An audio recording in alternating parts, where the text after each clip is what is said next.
Garis besar di sini Vini saya akan bahas. Tujuan utama Seng sebenarnya adalah untuk memberikan gomu-gomu Nomi kepada podcast DS. Nah, mari tanpa basa-basi lagi kita langsung saja wadaw.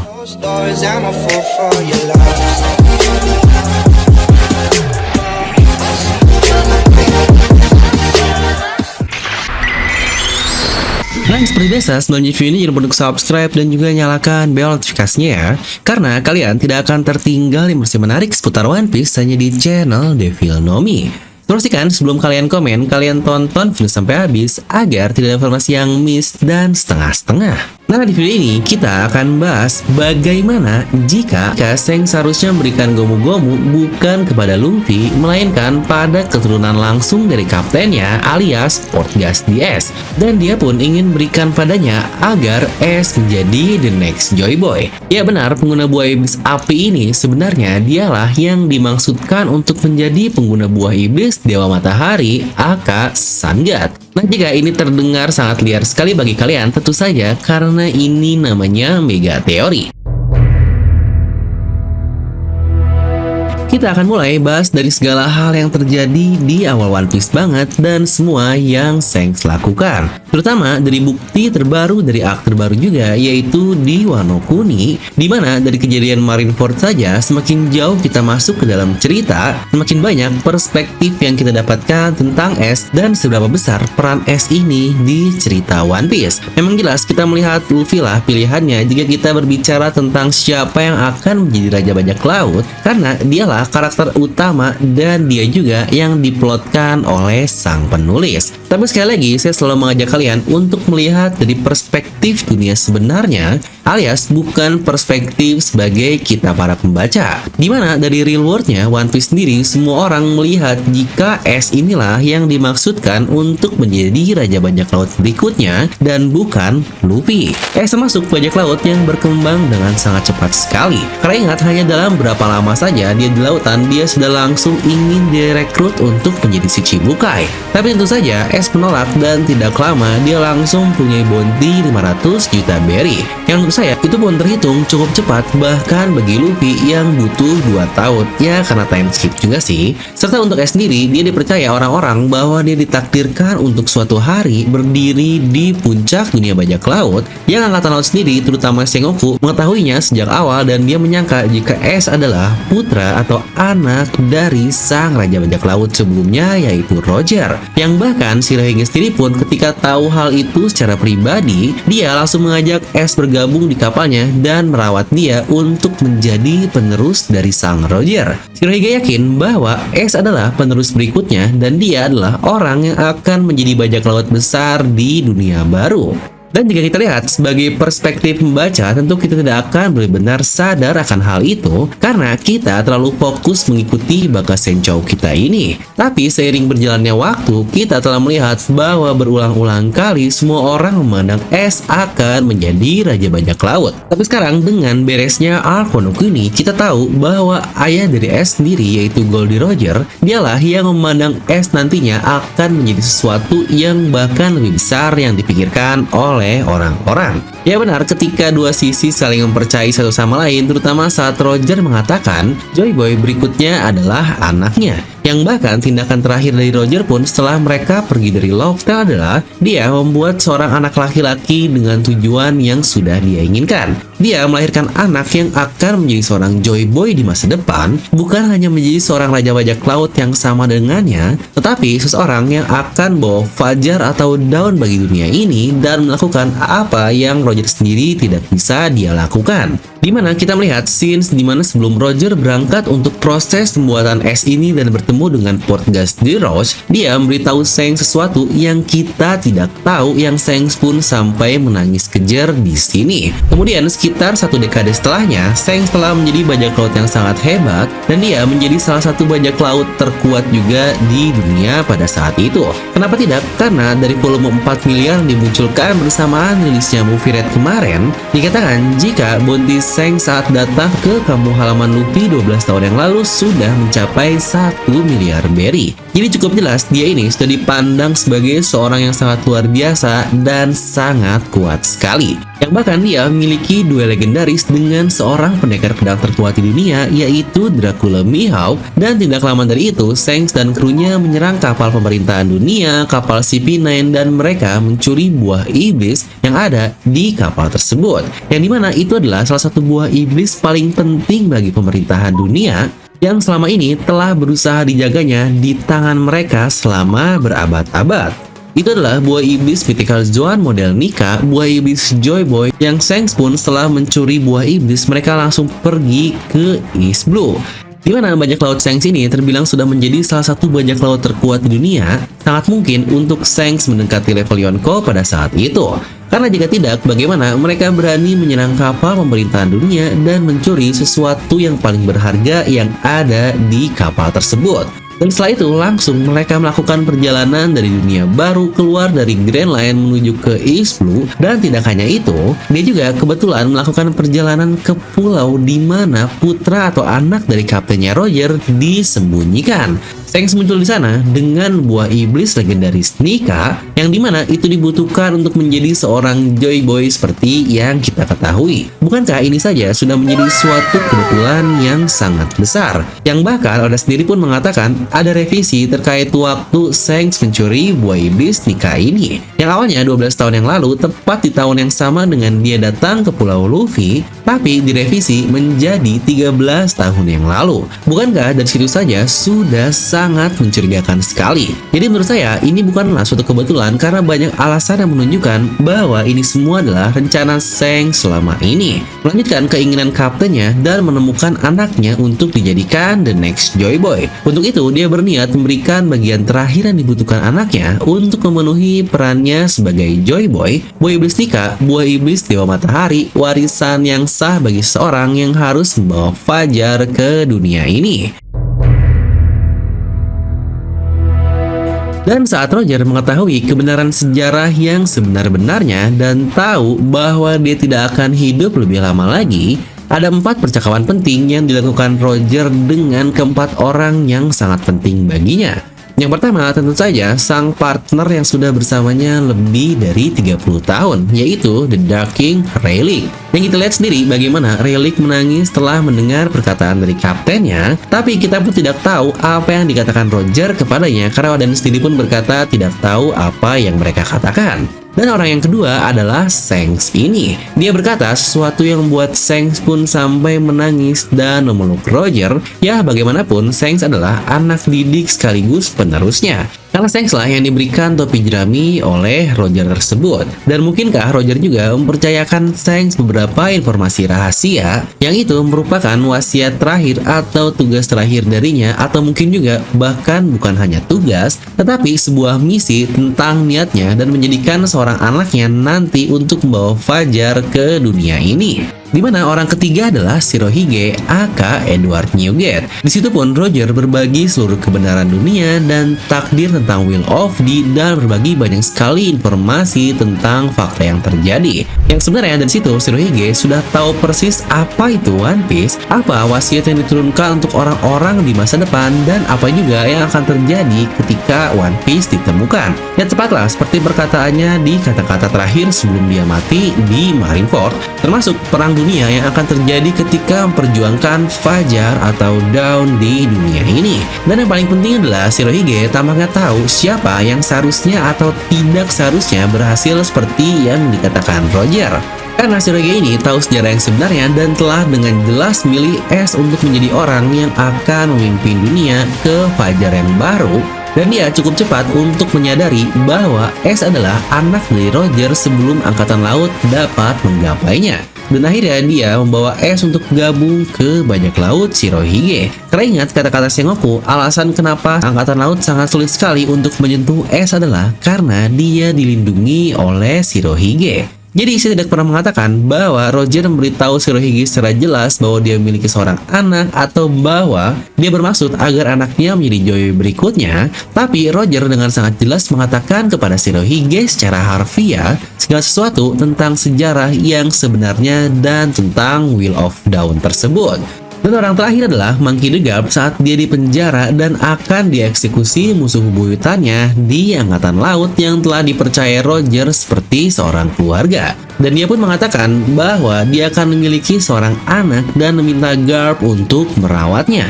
Yang sangat menarik bagi saya adalah bahwa dua pria yang menjadi saingan formal terbesar dari Roger, Garp dan Shirohige, keduanya berbicara dengan Roger sebelum kematiannya. Dan keduanya juga akhirnya memiliki tujuan yang sama untuk mencari Ace dan menjadi figur wali angkatnya bagi podcast DS ini. Garp yang dari kecil yang jelas melindungi dari tangan Angkatan Laut dan Shirohige ketika Ace sudah di lautan. Dimana keempat bagian ini tampak begitu jelas menurut saya mengetahui bahwa niat Roger adalah menjadikan putranya seorang Joy Boy.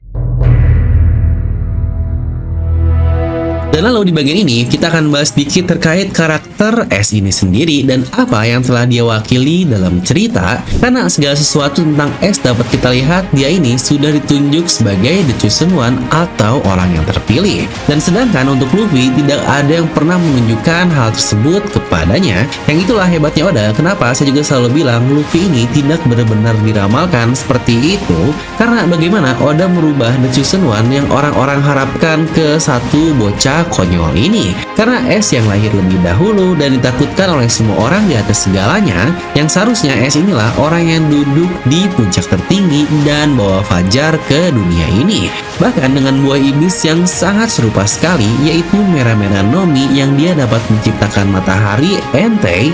Tapi ada juga buah iblis lain yang disebut sebagai Sun God atau Dewa Matahari. Ace pun digambarkan dalam cerita sebagai kutipan dari matahari, sebagai harapan paling cerah untuk masa depan dunia yang dibesarkan oleh Shirohige. Yang sayangnya matahari ini kebetulan berlari ke dalam kegelapan yang dimana Kurohige dan nasiblah yang mengubah segalanya. Matahari pun padam dan kegelapan dapat keluar dari bayangan tersebut.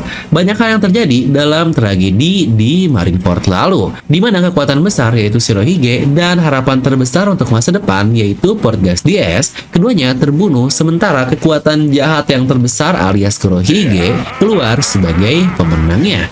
Tetapi dalam tragedi ini, dunia melihat harapan baru yang berpotensi membawa harapan semua orang bagi Shirohige di masa depan nanti. Dia melihat seorang dan dia pula percaya untuk mempertaruhkan ke generasi baru pada seseorang yang dia yakini dapat meneruskan wasiatnya. Dan dia pun akhirnya memberikan obor kepada seseorang yang akan menjadi Raja Bajak Laut berikutnya. Bajak Laut Shirohige menyadari bahwa ada seseorang yang sangat penting yang tersisa yang harus mereka lindungi. Sedangkan Angkatan Laut melihat ancaman baru yang sangat besar dari Ace ini dan mereka akan mengubah atau menghilangkan sosok tersebut. Yang seharusnya itu adalah Ace, tetapi akhirnya malah berpindah kepada sang karakter utama kita. Karena itulah Oda membuat narasi Luffy dan Ace secara umum, karena bahkan di arc Wano Kuni pun plot tersebut ternyata masih sangat menyambung sekali. Terutama yang di awal dari hubungannya dengan Tamala yang impiannya pun sama persis dengan Luffy, yang seakan-akan tekad Ace langsung diwariskan kepada Luffy dan Luffy berhasil mewujudkan hal tersebut.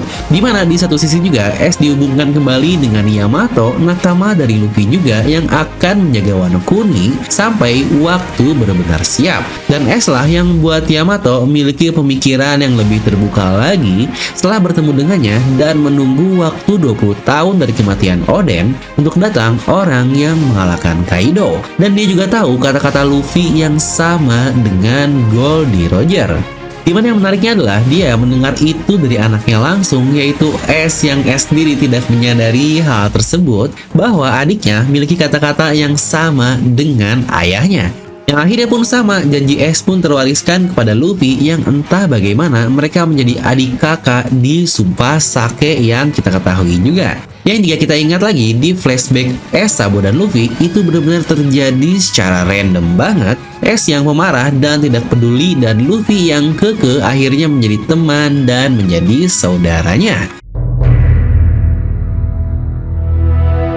Dan seperti yang sudah disimpulkan dari awal bahwa arc Wano Kuni benar-benar mengetahui yang seharusnya menjadi Joy Boy adalah Ace dan bukan Luffy, tapi Luffy lah yang akhirnya mengambil peran dan tanggung jawab tersebut. Itu pun bukan dalam kesengajaan, tapi lebih ke tekad yang diwariskan atau inherited will, sebuah takdir dan sungguh plot yang tidak disangka-sangka antara Ace yang dipilih dan diharapkan, tetapi yang kita dapatkan di sini bahwa Luffy lah yang akhirnya mengambil alih seluruh cerita. Dimana semuanya dimulai dari awal banget ketika Kurohige menangkap Port Gas di Ace, yang dia menjadi harapan besar di dunia bajak laut, yang bukankah awalnya kalian juga tahu kan? Kurohige awalnya ini mengincar Luffy yang ada di Water 7, tapi akhirnya malah Ace lah yang unjuk gigi dan membantu Luffy untuk selamat, dan dialah yang ditangkap dan Kurohige mencapai tujuannya untuk menjadi si Chibukai. Lalu selanjutnya juga di arc Marineford, Luffy yang akan dibunuh oleh Akainu, tapi akhirnya Ace datang yang menyelamatkannya dan dijadikan donat. Dan sini juga Ace orang yang berjanji akan datang membebaskan Wano Kuni, tapi malah Luffy lah yang melaksanakan tanggung jawab tersebut di tangannya. Dan itulah saya percaya bahwa apa yang terjadi selama ini sama sekali bukanlah sebuah kebetulan. Kan sejak awal cerita One Piece di chapter 1 ini dengan adegan dimana seharusnya itu adalah Ace untuk menjadi the next Joy Boy-nya. Makanya Ace adalah karakter yang jauh lebih penting dari apa yang kita bayangkan biasa saja. Dan kematian Ace yang sangat mengagetkan kita semua pun sejujurnya menjadi suatu masterpiece atau mahakarya bagi Oda dalam membuat cerita One Piece ini. Karena bayangkan orang yang sangat dekat dan ditakdirkan untuk menjadi utama di One Piece harus mati ketika cerita masih berjalan setengahnya. Tapi kematian itulah yang membuat segalanya menjadi jelas untuk karakter utama kita. Dimulai dari kematian Ace inilah Luffy akhirnya sadar dunia jauh lebih luas, dunia pula jauh lebih kejam, dan akhirnya dia lebih tenang. Dan pada saat itu Luffy mau mencoba berlatih untuk terus lebih kuat lagi, karena kematian Ace lah titik terendah dari hidup Luffy yang mengubah dirinya ke tingkatan yang jauh lebih tinggi. Dan sadar atau tidak, karena Ace lah, karena arc Marineford lah, Oda yang sebelumnya mendapatkan Guinness World of Record dengan penjualan volume komik terbanyak di dunia ketika arc Marineford tersebut. Dan lagi-lagi jika kita recap dikit dari awal, di mana Shanks yang melakukan perjalanan melintasi laut ke tempat dia mendengar putra Roger akan menjadi penerus Raja Bajak Laut yang lahir untuk menjadi the next Joy Boy, dan dia pun hanya membutuhkan satu bagian terakhir saja, yaitu buah iblis legendaris yang dibawa Shanks agar dimakan oleh Ace, anak dari kaptennya. Dengan begitu, keinginan kaptennya bisa terpenuhi secara total dan putranya akan memiliki buah iblis Hito Hitonomi Mythical Zoan model Sangat Mika. Dan itu pun akhirnya menyelesaikan takdir dan misinya untuk menjadi Joy Boy. Tapi kemudian di tengah-tengah malah muncul bocah priang ini alias Luffy lah yang memakan buah iblis tersebut. Dan kemudian Shanks pun menyadari bahwa dia pun memberi Luffy topi jerami dan menantangnya untuk terus menjadi lebih kuat lagi. Karena ingat bagaimana Shanks akhirnya mendengar perkataan yang sama kan antara Roger dan Luffy juga. Dan dia pun rela menolong Luffy dengan mengorbankan sebelah lengannya. Lengan yang menjadi tumpuan utama karena sepertinya Shanks ini kidal yang akan kita bahas di video terpisah. Yang akhirnya kita sampai pada scenes yang luar biasa di mana Shanks dan Shirohige akhirnya bertemu. Keduanya telah belajar setidaknya sesuatu tentang sejarah yang sebenarnya dan keinginan terakhir dari Roger, yang keduanya pun memiliki pilihan mereka sendiri untuk siapa yang akan memenuhi keinginan Roger dan membawa Fajar ke dunia ini. Shirohige telah mendapatkan anak yang seharusnya akan melakukan hal tersebut, dan Shanks juga memiliki anak yang lain yang kemungkinan besar sedang mereka cari pada awalnya. Tetapi Shanks puas dengan memberitahu Shirohige bahwa dia sudah membuat taruhan di era baru untuk mengorbankan sebelah lengannya. Karena pada akhirnya Shirohige dan Ace keduanya mati, sedangkan Shanks datang di waktu yang sangat tepat sekali sebelum Luffy dibunuh oleh Kizaru. Ya benar, Shanks tidak datang saat Ace dan Shirohige masih hidup, tapi tepat atau exactly banget di waktu Luffy akan terbunuh, walau dengan bantuan Kobe yang sempat bacot dan mengubah masa depan seperti perkataannya. Jadi apa pendapat kalian tentang buah iblis nikah yang dimaksudkan untuk Shanks sejak awal? Dan apakah seluruh cerita ini benar-benar dibangun di atas kesalahan terbaik oleh Oda yang membuat Ace mati dan malah menjadi sebuah mahakarya? Nah, buat kalian para fanboy Babang Zoro, masa sih belum punya kaos Zoro dengan desain yang nggak terlihat wibu dan malah ningkatin status wibu kalian? Yuk langsung pesan di Zoro Day ini, harga hanya 9.000 dari 150.000. Zoro Day, Best Day, anjay. Untuk pemesanan kalian sudah bisa COD, ada gratis ongkir juga, dan terbatas untuk diskon ini hanya untuk 20 pembeli pertama saja loh. Jadi kalau promo habis, harga akan kembali normal di 150.000. Jadi siapa cepat dia yang dapat ya. Semoga kurirnya bukan Bang Zoro biar nggak nyasar. Untuk pembelian kalian bisa langsung klik link di deskripsi video. Nah, kalian bisa langsung tuliskan pendapat kalian di kolom komentar di bawah. Dan seperti biasa, semoga kalian terhibur dengan video ini. Like aja kalian suka, dislike aja kalau nggak suka. Jangan lupa untuk subscribe dan juga share ke teman kalian. Gue Film pamit, and I'll see you guys next time.